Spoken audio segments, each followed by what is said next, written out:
I never wanted to be a farmer. As a little girl, I didn't even want a horse. I grew up in the country, and to me, farming was hard and dirty and poor, and I wanted nothing to do with that.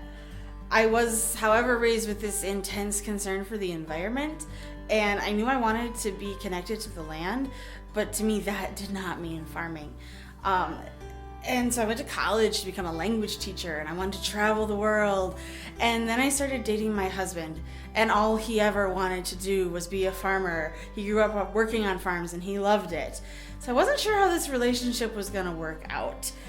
But he started talking to me about farming. We knew we couldn't do vegetables because neither of us can raise them, but he said he had seen success with grass farming in other places.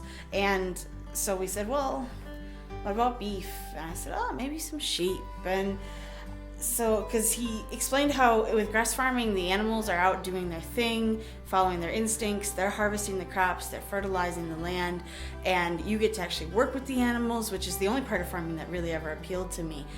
And it was a low carbon footprint because you're not using a lot of machinery. So we started to look at this as a lifestyle that we could pursue.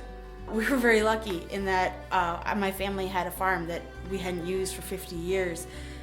So we were able to start using it, but the soil was depleted and lifeless, and there was no infrastructure. And so it was hard, it was dirty, and there wasn't always a lot of money. But we bought beef, we bought sheep, and we've been grazing them intensively, moving the sheep in front of the beef and moving them every day or two.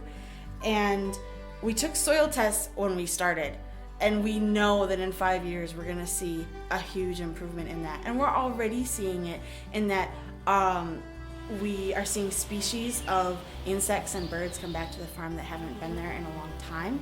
And we are seeing that we are able to raise more product per acre than if we were running one species of animal at a time.